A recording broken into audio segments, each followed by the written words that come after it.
अब देखो यार, अगर तुम लोग एईडब्ल्यू के हार्डकोर फैन हो तो ये वीडियो तुम्हारे लिए होने वाली है, क्योंकि एईडब्ल्यू के ऑल इन का मेन इवेंट क्या होगा इसको लेकर काफी बड़ी अपडेट आ रही है। माइक बेली के एईडब्ल्यू पर डेब्यू करने के बाद बेली ने उनका ड्रीम मैच रिवील कर दिया है। एनजेपीडब्ल्यू के न्यू जापान कप 2025 को लेकर फाइनल्स यहां पर कंफर्म हो चुका है। तो वहीं डस्टिन रोड्स के डब्ल्यूडब्ल्यूई पर रिटर्न होने को लेकर डस्टिन रोड्स काफी ज्यादा एंग्री हो चुके हैं। तो गाइस चलिए बिना किसी देरी के शुरू करते हैं इस वीडियो को। और गाइस सबसे पहले बात करेंगे कोडी रोड्स के ब्रदर डस्टिन रोड्स की। वेल गाइस ये बात तो हम सभी लोगों को मालूम है, 2019 में एईडब्ल्यू कंपनी के फाउंडेशन के ऊपर जब कोडी रोड्स एईडब्ल्यू कंपनी को ओपन कर रहे थे तो कोडी रोड्स के कहने के ऊपर कोडी रोड्स के brother Dustin Rhodes AKA Goldust ने डब्ल्यूडब्ल्यूई को लीव करके एईडब्ल्यू कंपनी को ज्वाइन किया था। और उसके बाद से ही Goldust AKA Dustin Rhodes AEW पर काम कर रहे गए। और अब यहाँ पर कोडी के डब्ल्यूडब्ल्यूई पर वापस जाने के बाद भी डस्टिन रोड्स डब्ल्यूडब्ल्यूई पर वापस न जाकर बल्कि एईडब्ल्यू के अंदर new multi year contract sign कर चुके गए। और यही इस हफ्ते सोशल मीडिया के ऊपर डस्टिन रोड्स जब एईडब्ल्यू के अंदर उनके ब्रदर कोडी रोड्स के साथ उनके पुराने मैच को लेकर थ्रोबैक पिक्चर शेयर करते गए तो गाइस सोशल मीडिया के ऊपर एक रेसलिंग फैन यहाँ पर ट्वीट करके ये लिखता है कि डस्टिन रोड्स को डब्ल्यूडब्ल्यूई के ऊपर वापस जाना चाहिए और डब्ल्यूडब्ल्यूई के अंदर कोडी रोड्स को वन लास्ट टाइम फेस करना चाहिए। जिसके जवाब में डस्टिन रोड्स यहाँ पर ट्वीट करके ये कहते गए कि अब यहाँ पर कोडी रोड्स और डस्टिन रोड्स को री मैच लड़ने की कोई भी जरूरत नहीं है, क्योंकि एईडब्ल्यू के अंदर इन दोनों का लास्ट मैच काफी बढ़िया था और अब यहाँ पर डस्टिन दोबारा इस तरह के मैच को लड़ना नहीं चाहते गए। जिसके बाद कि यहाँ पर एक रेसलिंग फैन ट्वीट करके ये कहता है कि डस्टिन रोड्स यहाँ पर विल ऑस्प्रे की तरह डरपोक रेसलर है जो यहाँ पर मेहनत करने से डरता है। और गाइस जैसा कि हम सभी लोगों को मालूम है, विल ऑस्प्रे के डब्ल्यूडब्ल्यूई को रिजेक्ट करने के बाद ट्रिपल एच ने इंटरव्यू के अंदर विल ऑस्प्रे के ऊपर ये आरोप लगाया था कि विल ऑस्प्रे जैसे रेसलर्स यहाँ पर मेहनत करने से डरते गए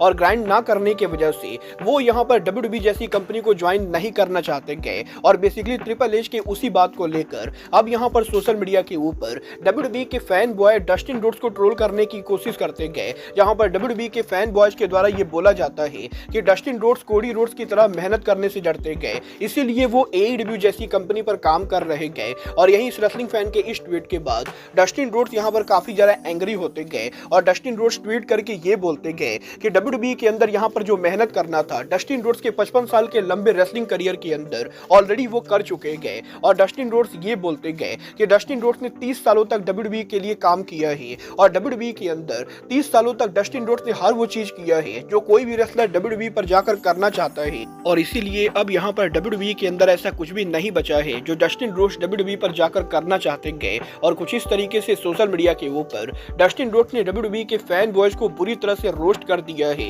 वेल गाइस मुझे यहाँ पर फ्रैंकली समझ में नहीं आता है कि रेसलिंग फैंस यहाँ पर कुछ चीजों को इतना सीरियस क्यों लेते गए। बट गाइस चलिए फिलहाल आगे बढ़ते और बात करते हैं एनजेपीडब्ल्यू के upcoming show NJPW new Japan cup final की। वेल बात करें अगर यहाँ पर एनजेपीडब्ल्यू की तो गाइस ये बात तो हम सभी लोगों को मालूम है, एनजेपीडब्ल्यू के अंदर करंटली जापान में उनका एनुअल न्यू जापान कप चल रहा है। और अब यहाँ पर एनजेपीडब्ल्यू के इस साल के न्यू जापान कप फाइनल के ऊपर एनजेपीडब्ल्यू के कौन से दो रेसलर होंगे ये यहाँ पर कंफर्म हो चुका है। गाइस यहाँ पर एनजेपीडब्ल्यू के न्यू जापान कप 2025 के अंदर बाकी सभी रेसलर्स को बीट करने के बाद जो दो रेसलर इस साल के न्यू जापान कप फाइनल में पहुंचे गए वो यहाँ पर बुलेट क्लब के लीडर डेविड फिनली और एनजेपीडब्ल्यू के राइजिंग सुपरस्टार शोता यूमिनो है। और गाइस अब यहाँ पर 20 मार्च के ऊपर एनजेपीडब्ल्यू के न्यू जापान कप फाइनल के ऊपर हमें यहाँ पर डेविड फिनली और शोता यूमिनो के बीच में फाइनल मैच देखने को मिलेगा। और फिनली और शोता यूमिनो में जो भी इस साल के न्यू जापान कप को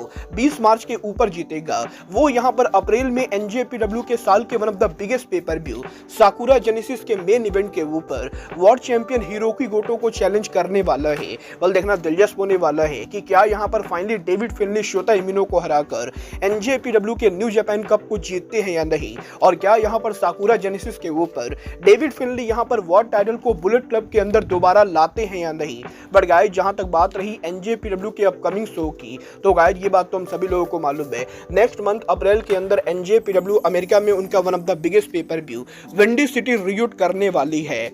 और बात करें अगर यहाँ पर Windy City Riot pay per view की, तो गाइज एनजेपीडब्ल्यू के विंडी सिटी रियूट को लेकर अब लेटेस्ट टिकट सेल नंबर सामने आ चुके हैं। गाइज यहाँ पर करंटली एनजेपीडब्ल्यू के विंडी सिटी रियूट की ओवरऑल कैपेसिटी एनजेपीडब्ल्यू कंपनी ने करीबन 4552 के बराबर रखी गए, जहाँ पर 4552 टिकट में से एनजेपीडब्ल्यू कंपनी ने करीबन 3400 टिकट सोल्ड आउट किए हैं। बट अब भी यहाँ पर विंडी सिटी रियूट के ऊपर एनजेपीडब्ल्यू को करीबन 1100 से ज्यादा टिकट सोल्ड आउट करना बाकी है, जो कि मेरे हिसाब से कंपनी आराम से करने वाली है, क्योंकि अब भी यहाँ पर इस शो को करीबन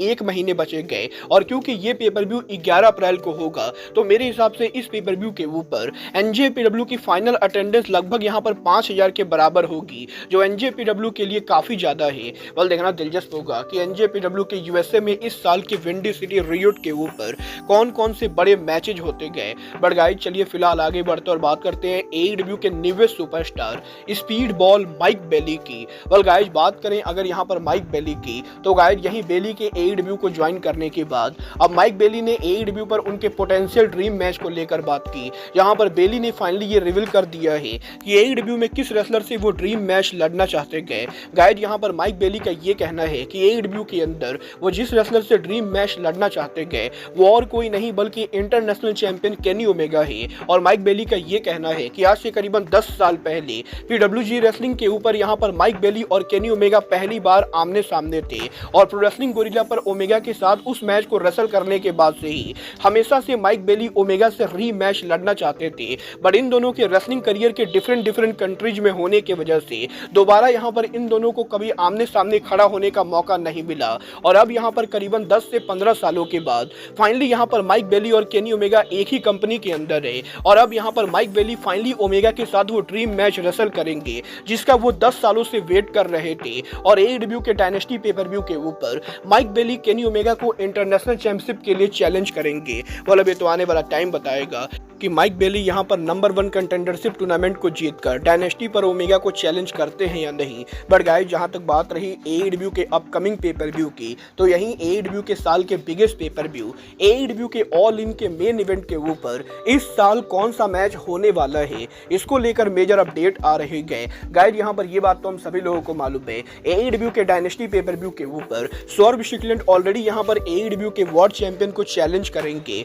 और इसके अलावा विल ऑस्प्रे ने ऑलरेडी डिक्लेयर कर दिया है कि वो यहां पर इस साल के ओवन कप टूर्नामेंट को जीतकर एडब्ल्यू के ऑल इन को मेन इवेंट करेंगे। और अब यहां पर एडब्ल्यू के अंदर इन सभी डायनामिक्स के चेंज होने के बाद बैक स्टेज से इस चीज को लेकर अपडेट आ रही है कि एडब्ल्यू के ओरिजिनल प्लान के हिसाब से इस साल ऑल इन के मेन इवेंट पर जो रेसलर कंपीट करने वाला था वो यहां पर एडब्ल्यू सुपरस्टार डार्बी एलन थे। और वैसे तो एडब्ल्यू के अंदर एडब्ल्यू कंपनी ने ऑल इन के मेन इवेंट को लेकर कंफर्म प्लानिंग नहीं की थी, बट इनिशियली यहाँ पर जब साल शुरू हुआ था तो एडब्ल्यू के अंदर बैक स्टेज पर इस चीज को लेकर बातें चल रही थी कि Darby Allin possibly all in के मेन इवेंट पर इन्वॉल्व होने वाले गए। बट अब यहाँ पर एडब्ल्यू के अंदर टोनी खान ने एक बार फिर से डायनामिक्स चेंज कर दिए हैं, और अब यहाँ पर इस चीज को लेकर अपडेट आ रही है कि एडब्ल्यू के अंदर पॉसिबली ऑल इन के मेन इवेंट के ऊपर विल ऑस्प्रे और जॉन मॉक्सली का मैच होने वाला है। और मॉक्सली यहाँ पर एडब्ल्यू के इस हफ्ते डायनामाइट शो के ऊपर एडम कोपलैंड को बीट करके टाइटल को रिटेन करेंगे,